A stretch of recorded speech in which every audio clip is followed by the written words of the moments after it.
Imagine for a moment a world where your mind follows your command like an obedient soldier following their general.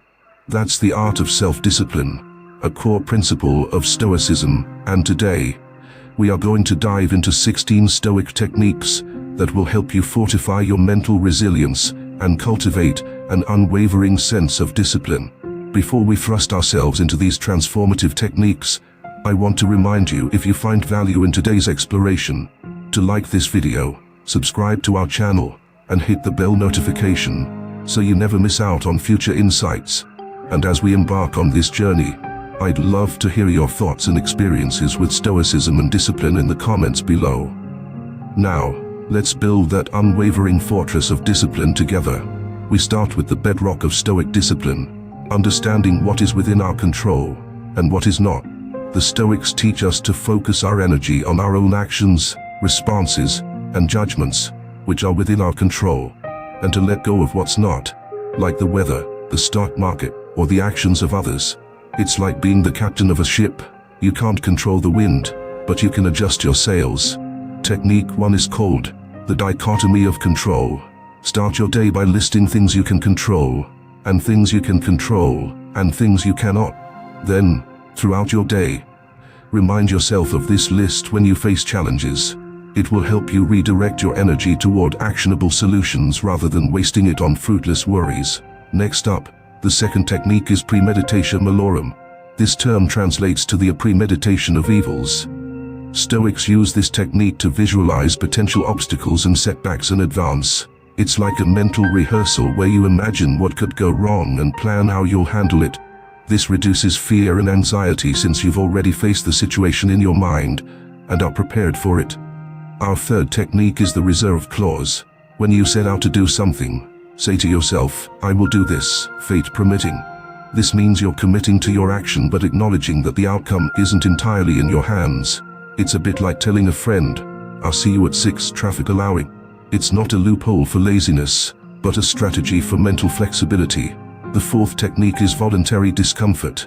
This involves deliberately putting yourself through tough situations, like cold showers, fasting, or strenuous exercise. It's not about punishment, but about teaching yourself that you can endure hardship and emerge stronger. Imagine you're training for a marathon, not by running on a treadmill in an air-conditioned room, but by hitting the hilly trails outside. In fifth place, we have the view from above.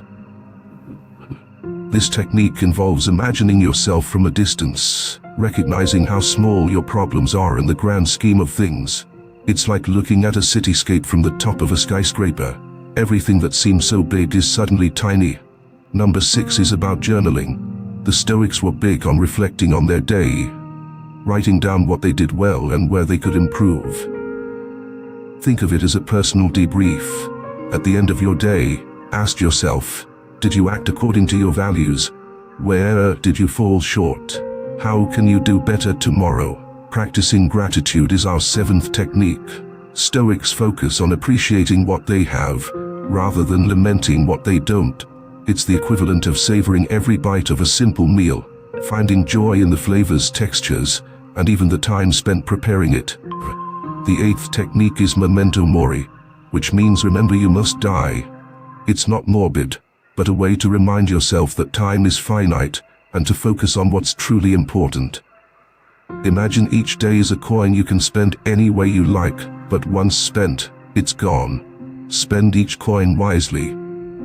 Coming to the ninth technique, negative visualization. Stoics train themselves to periodically envision losing the things they value.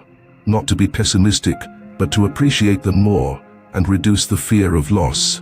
It's like backing up your computer files, not because you expect the computer to crash, but so you're prepared if it does. The 10th technique is the inner citadel. This is the concept of your mind as a fortress. Whatever happens outside your reasoned choice remains unbreachable. It's about finding peace within, despite external chaos. Think of it like your home during a storm. The winds may howl, but inside, you're warm and calm. Number 11 is acting with a reserve. When you start a new project or pursue a goal, do so with the full awareness that you might encounter setbacks. This is not defeatism. Instead, it's about being pragmatic and persevering despite obstacles. Imagine you're planting a garden knowing that not all seeds will sprout, but planting them anyway. For the 12th technique, we look at contemplating the whole. Stoics saw themselves as part of a larger system, like a single thread in a tapestry. Acting virtuously, then, is about fulfilling your role well, no matter how small. When you do dishes, it's not just about clean plates, but about contributing to a harmonious household. The 13th technique is the Festival of Fortuna. Stoicism teaches acceptance of fortune's randomness.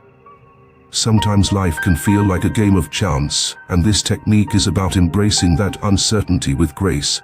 It's acknowledging that sometimes, despite our best efforts, the roll of the dice may not be in our favor. Next is Amor Fati, the 14th technique, which translates to love of fate.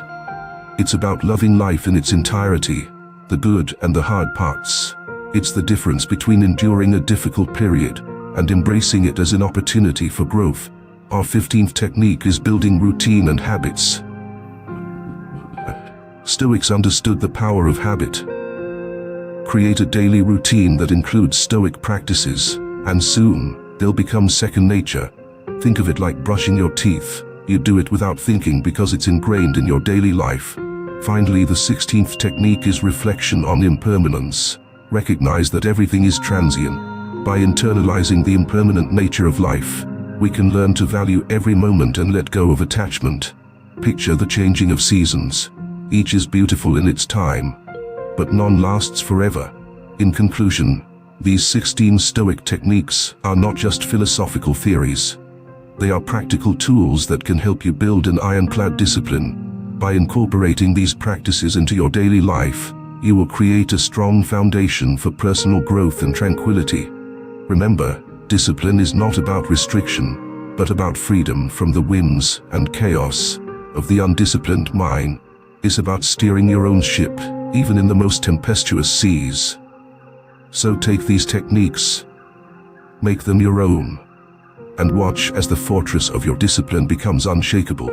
If this video has empowered you to take control of your life with Stoic discipline, please remember to like and share it with others who might also benefit from these timeless strategies. Subscribe to our channel and hit the bell notification for more profound wisdom that could change your life. And don't forget to share your journey with discipline in the comments. We're all on this voyage together. Until next time, may your discipline guide you through calm and storm alike.